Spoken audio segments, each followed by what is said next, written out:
अंत्येष्टि के दौरान कपाल क्रिया होने पर वहाँ मौजूद लोग जगह क्यों छोड़ते हैं। आपने देखा होगा कि जब हम किसी की अंत्येष्टि में जाते हैं तो कपाल क्रिया के दौरान एक दूसरे को जगह छोड़ने के लिए कहा जाता है, अर्थात जिस स्थान पर हम बैठे होते हैं उसे बदलने को कहा जाता है। सभी ऐसा करते भी हैं। मैंने इस बारे में अनेक लोगों से बात की कि जगह क्यों छोड़ी जाती है, मगर किसी को ये जानकारी नहीं है कि इसकी वजह क्या है। अपनी जिज्ञासा शांत करने के लिए मैंने अनेक पुस्तकें खंगाली। मुझे याद नहीं कि इस बारे में कहीं पढ़ा था, मगर इस बारे में इशारा करते हुए कुछ बातें मेरे ख्याल में जरूर हैं। ऐसी मान्यता है कि अंत्येष्टि के दौरान मृत आत्मा देह में ही कपाल के भीतर ब्रह्मरंध्र में होती है।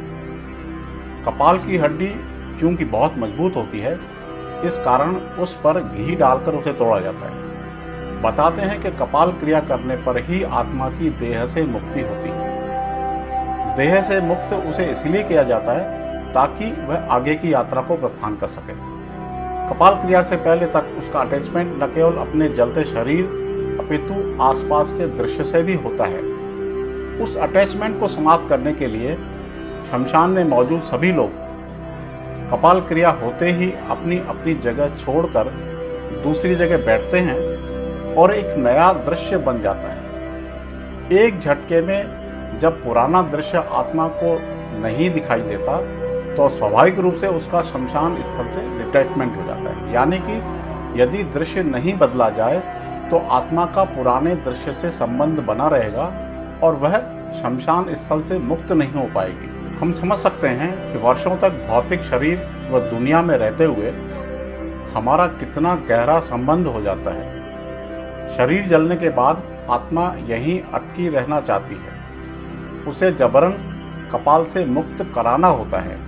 इतना ही नहीं, अंत्येष्टि के दौरान मौजूद दृश्य से भी उसका संबंध विच्छेद कराने का प्रयास कराना होता है। यह मेरी नज़र में बैठा तथ्य है। हो सकता है वास्तविकता कुछ और हो। मेरा यह दावा नहीं कि मैं सही ही हूँ। आपने देखा होगा कि अंत्येष्टि के बाद जब परिजन घर लौटते हैं तो कपाल क्रिया करने वाला दहलीज पर मृत आत्मा से अपने संबंध का जोर से उच्चारण करता है, जैसे पिताजी, बाबोसा, दादाजी इत्यादि। इसका कारण जानने की भी मैंने कोशिश की, मगर अभी तक इसकी जानकारी नहीं मिल पाई है। हो सकता है ऐसा मृत आत्मा का आह्वान करने के लिए किया जाता हो ताकि वह शमशान के बाद घर आ जाए। शास्त्रों में बताया गया है कि 13 दिन तक आत्मा का वास घर में ही रहता है। उसके बाद की यात्राओं का वर्णन गरुड़ पुराण सहित अन्य शास्त्रों में मौजूद है। दोस्तों, यदि यह वीडियो आपको पसंद आया हो तो बराए मेहरबानी इसे लाइक व शेयर कीजिए। साथ ही चैनल को सब्सक्राइब कर बेल आइकन का बटन दबा दीजिए ताकि जैसे ही इस किस्म के दिलचस्प वीडियो अपलोड हों तो उसकी जानकारी आपको तुरंत मिल सके। शुक्रिया।